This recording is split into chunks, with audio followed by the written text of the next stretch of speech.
28 дараалж ачта 9 сарын 19-ний мэд. Өнөөдөр бол FOMC-ийн дараах өдөр. FOMC-ийн хөдөлгөөнүүд биднэрт ямархуу боломжууд болон ямархуу байдалтай чартуудыг хөдөлгөсөн бэ гэдгийг өнөөдөр хамтдаа үздэцгээе.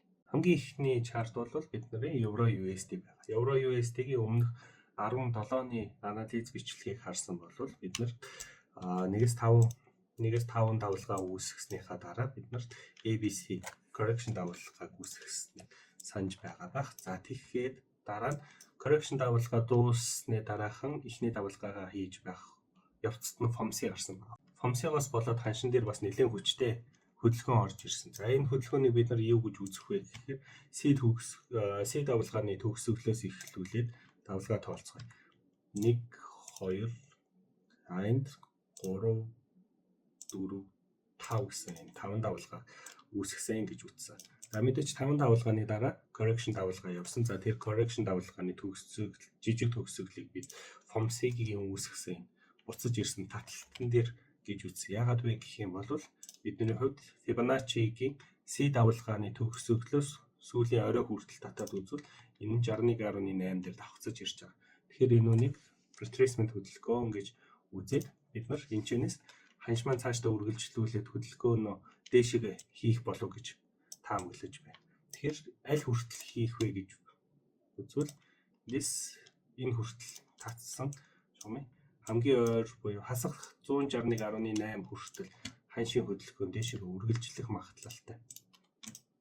За тэгэхээр бид энэчнээс 1-5 давалгаа байгаа гэж үзсэн. Тэгсэн бол үүнийг бас нийтд нь нэмээд импульс давалгааны 1 гэж тоолцож болно. Тэгэхээр энэ ёроолыг бид 2 гэж тоолоод хасах 161.8 хүртэл 3 дахь давалгаа. За тэгээд цаашаага 4 дахь 5 дахь гэх мэтчлэн давалгаанууд үүсээд явах боломжтой байна.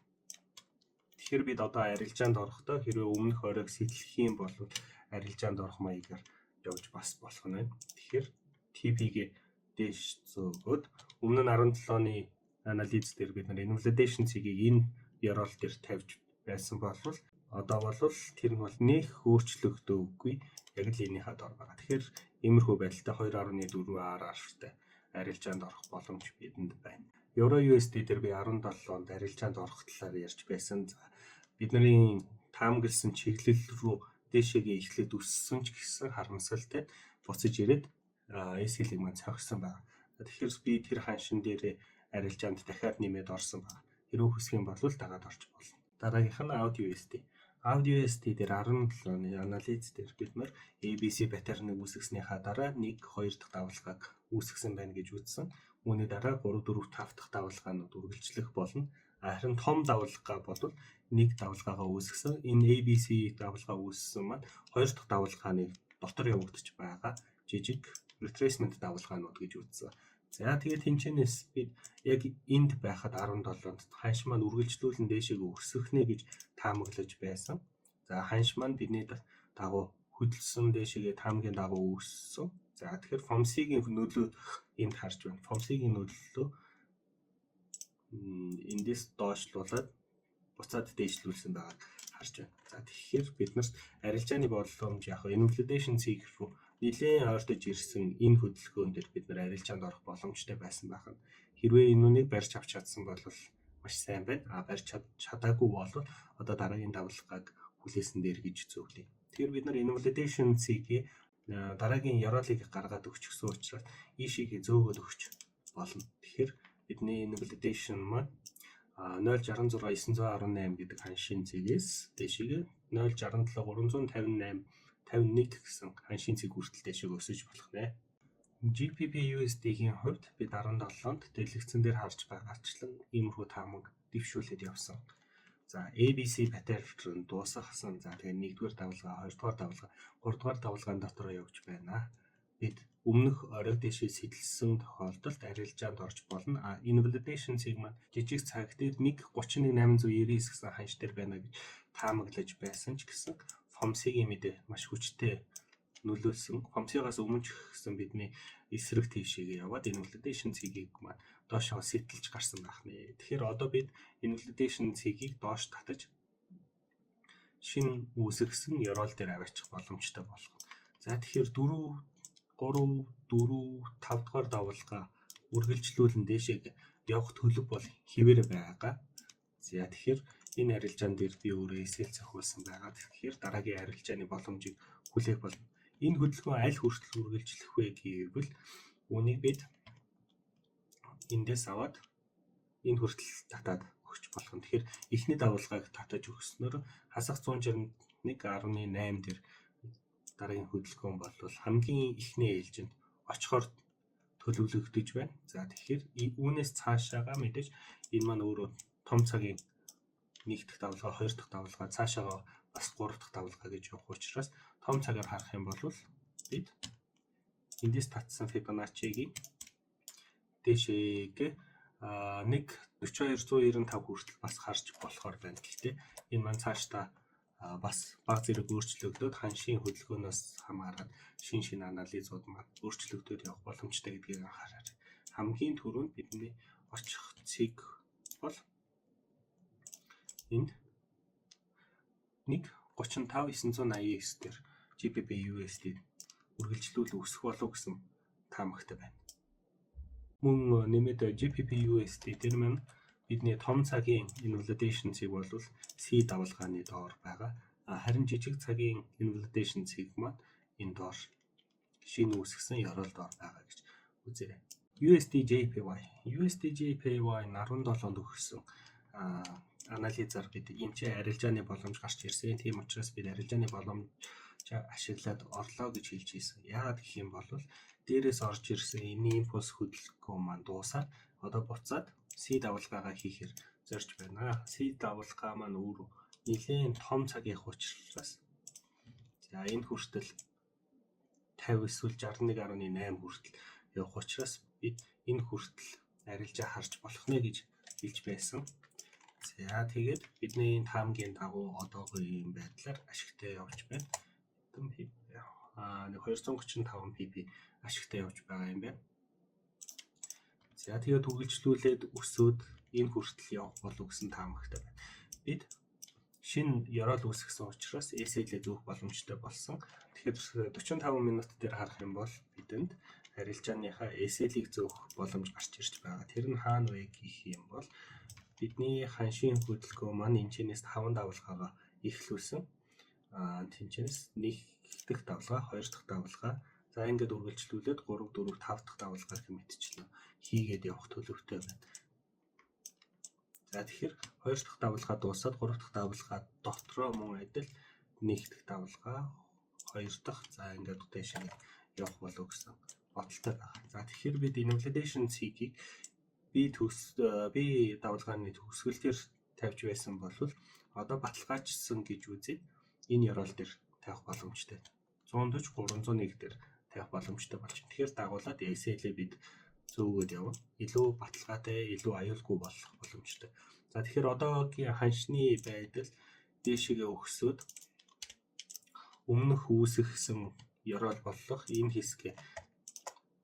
энэ хэсгийг дээшгээ сэтлээд гараад ирсэн тохиолдолд бид мөн SL-ийг үргэлжлүүлэн зөөгөөд энэ ёроол ч юм уу дээшгээ бас авах боломжтой болно гэсэн үг. Одоогийн байдлаар бидний ашиг 240 pp ашигтай явж байна. USD/CHF юу болсон бэ гэх юм бол өнгөрсөн 17-нд бид ярилцж байснараа импульс хөдөлгөөний дараа орж ирсэн correction давалгаа ABC-г үүсгээд flat pattern үүсгэсэн байна гэж ярьж байсан.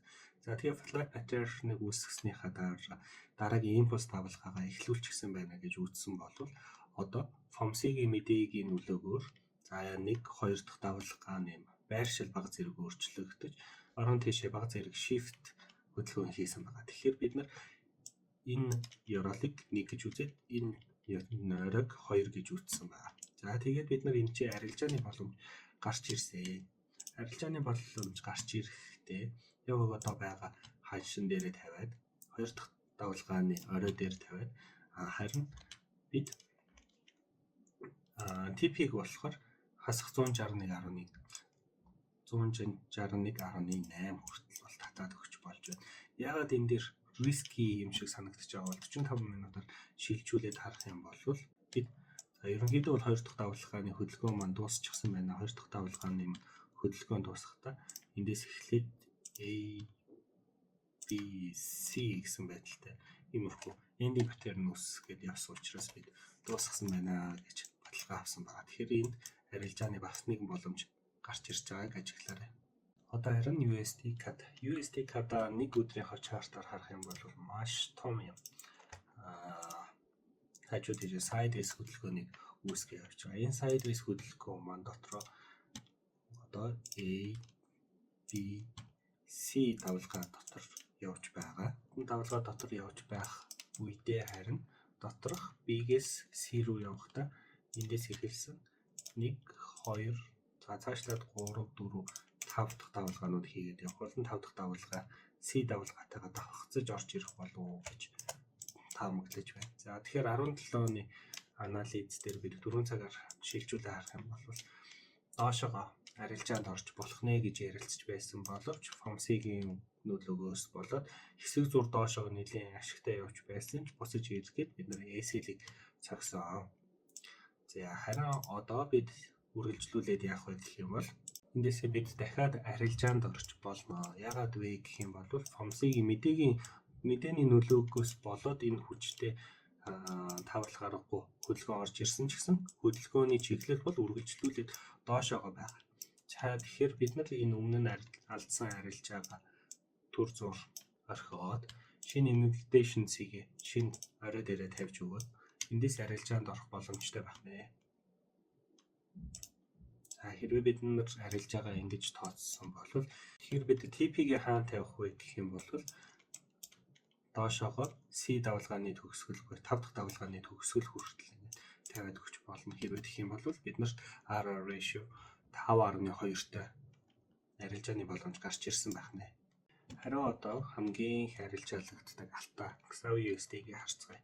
Нэг өдрийн чартаар харах юм бол бид нар uptrendтэй явж байгааг өмнө нь ярилцж байсан. За тэгэхээр uptrend эхлэхдээ за энэ uptrend доторх доош өдрөө downtrend-ийг дуусгаад retracement хөдөлгөөнийг дуусгаад эндээс эхний давалгаагаа 1 2 3 4 за тэгээд дэшгээ 5 гэж явсаа гэж үзэж байгаа. За тэгэхээр бид нар 4 цагаар шилжүүлээд харвал өмнө нь бид арилжаанд орох боломж гарч ирлээ гэж арай дэшгээ хөдөлгөөн болов гүйцээг ханаагүй байгаа гэж өмнө нь хэлжсэн бол за тэр маань эсэл доошогоо ороод цохиулсан байгаа.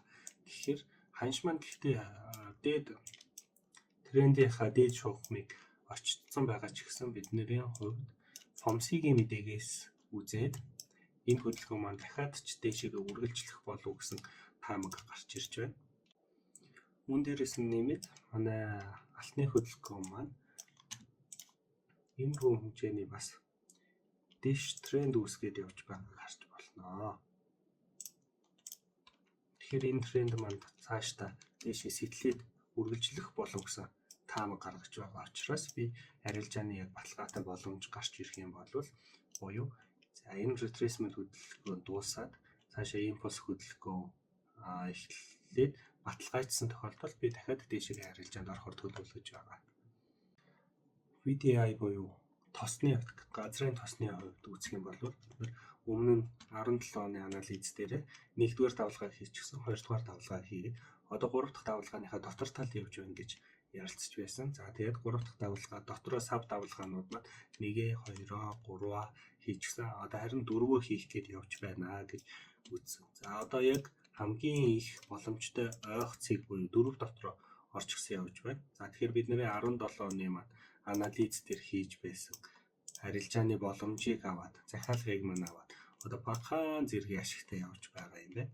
За энэ маань үргэлжлүүлээд дараагийн өдрүүдэд доошоо унах ер нь магадлал өндөр байгаа боловч бидний SL-ийг зохихгүй гэдэг хамгийн том асуудал. За тэгэхээр үргэлжлүүлээд энэ манийг хамтдаа ажиглацгаая. Euro JPY-ийн хувьд тийм их зүйл ярих шаардлагагүй гэж бодож байна. За ямар ч байсан бид нар 17 оны анализ дээр Euro JPY маань flat pattern үүсгэсэн correction хөдөлгөөн явагдаж байна гэж ярьж байсан.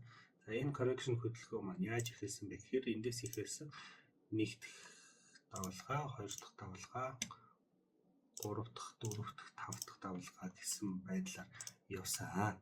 За тэгээд үүнийхээ артаас эндээс эхэлсэн A, D, дараагийн C давалгааг хийхээр явж байна. Тэгэхээр энэ том давалгаа бол нийтдээ мэдээж нэг давалгаа гэж үзье. Correction хөдөлгөөн буюу C давалгаа маань сүүлийн 5 давалгааны эхлэлээс төгсгөл рүү татаад за энэ 50 юм уу 61.82-ын хооронд төгсөх болов гэсэн бодолтой байна. Тэгэхээр энэ хүртэл бол явчих болов гэсэн бодолтой байна. Гэхдээ safe байдлаа бодоод бид нар яг flat pattern-ы өмнөх үүсгэсэн орой дээр бид нар TP-гээ тавьсан байна. Яг одоогийн байдлаар бид нарын арилжаа маань үзэл 310 PP ашигтай явж байгаа юм байна. За дараагийн хэдэн хоногт хэрвээ амжуулын 7 хоногт за амжихгүй бол дараагийн 7 хоногийн дунд гэхэд бол бид нэр захиалгыг бүрэн аваад дуусчих болов гэсэн бодолтой байна. За тэгэхээр ханш маань бид нарын таамгийн дагуу сайхан дэшегээ өсөөд эхэлсэн учраас бид нар stop loss араас нь дагуулад явах хэрэгтэй. За тэгэхээр 45 минут дээр харах юм бол бидний хөдөлгөөн маань эндээс эхэлсэн хөдөлгөөн нэг дахь давалгаа, хоёр дахь давалгаа ингээд цаашаа 3, 4, 5 гэх мэтчлэн ингээд үргэлжлээд явна. 5 дахь давалгаа бол мэдээж C давалгааны төгсгөл дээр ингэж давхцаж орж ирэх хэрэгтэй. За 3 дахь давалгаа маань бол нэлээд хүчтэй явна. Нэг дахь давалгааны хасах 161.8 хүртэл явах төлөвтэй байгаа. За энэ хүртэл ер нь явчих болов гэсэн бодолтой байна. За тэгэхээр бид нэг дахь давалгаа, хоёр дахь давалгаа хийчихсэн түүнийгээ батлаад өмнөх нэг дахь давалгааны оройг дэшегээ сэтлээд гарчихсан байгаа. За дараагаас нь бүр retest-ээр хийгээд илүү сайн баталгаачихсан учраас бид нар invalidation цэгээ дээшлүүлээд хоёр дахь давалгааныхаа ёроол дээр нь тавьчихж болж байна. Тэгэхээр бид нарын SL маань энд биш харин дэшегээ өсөөр ашиг тал руугаа орсон байгааг хараарай. Тэгэхээр бид энэ арилжаа маань эсрэг тийшээгээ ханшийн хөдөлгөөн эсрэг тийшээгээ болсон ч гэсэн SL зогсон ч гэсэн бид нар алдагдaltaгүй багахан зэрэг ашигтай гарч болохоор боллоо гэж ойлгож байна. GPP GPY-ийн хувьд бид нар өмнө нь 17-ны анализ дээрээ арилжааны боломж гарч ирсэн. Яагаад гэх юм бол дээрээс орж ирсэн импульс хөдөлгөөнийг 2, 3, 4, 5 дахь давалгаагаа хийчихсэн. Одоо харин correction хөдөлгөөн маань эхлэлээс нь төгсгөл хүртэл нь татсан. Fibonacci-гийн 50 эсвэл 61.8 дээр дуусах магадлалтай. Тийм учраас бид энд арилжаанд орсон бол дээшээгээ 50 дээр илүү баталгаатай байхын тулд 50 дээр TP-гээ тавиад орж болох нэ гэж ярилцж байсан. За тэгэхээр энэ арилжаа маань нийтдээ бидэнд 287 PP-ийн ашиг авчирсан юм арилжаа болсон байна. За би болохоор өөрийнхөө арилжааг арай хааж амжаагүй байгаа. Миний арилжааны TP дараагийн TP бол илүү дээшээгээ байгаа. За тэрийг бол миний Telegram сувгийн гишүүд аль хэдийн харсан байгаа. Хэрвээ илүү Telegram-гүй анализ авахыг хүсэх юм бол Telegram сувгт нэгдээрэй. Би Telegram сувгаа комент хэсэгт үлдээлээ. Мөн нэмээд утгагүй би бүртгэл авч ирэх ханшийн давалгаан дээр ашиг хийж сурахыг хүсэх юм бол миний Telegram-аар ороод надаас өгөх мэдээллүүдийг хүлээгээрэй.